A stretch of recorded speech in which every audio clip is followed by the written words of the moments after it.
यवतमाळ जिल्ह्यात चोरी, घरफोडी, मोटरसायकल चोरी असे गुन्हे उघडकीस आणणे तसेच अवैध धंदे याचे शोधसह कार्यवाही करणे या संबंधाने तसेच नेर पोलीस स्टेशन हद्दीत मागील 2 महिन्यात एकापाठोपाठ दिवसा घरफोडीचे 4 गुन्हे घडल्याने घरफोडी चोरी करणाऱ्या आरोपींचा शोध घेऊन गुन्हा उघडकीस आणण्याबाबत माननीय श्री पवन बनसोड पोलीस अधीक्षक यवतमाळ यांच्या प्राप्त आदेशान्वये माननीय वरिष्ठांचे मार्गदर्शनात विविध पथके तयार करून सदर आरोपीचा शोध घेत असताना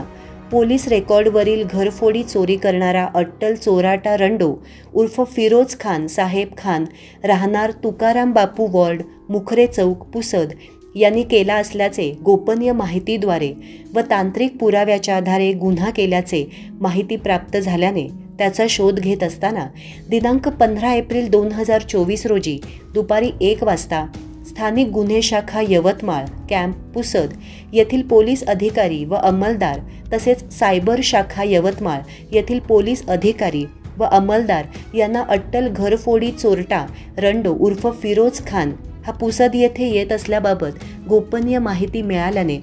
पोलीस अधिकारी व अंमलदार यांनी सापळा रचून अतिशय कौशल्यपूर्ण रीतीने पोलीस कौशल्याचा वापर करून शिताफीने माहूर फाटा पुसद येथे पकडण्यात आले।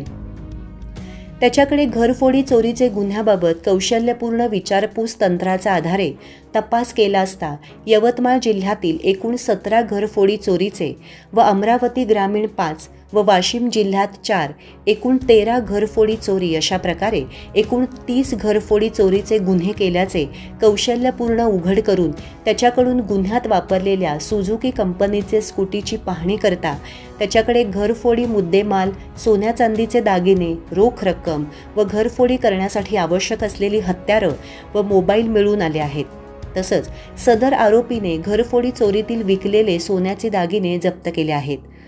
TV4 न्यूज मराठीसाठी क्राईम न्यूज पुसद।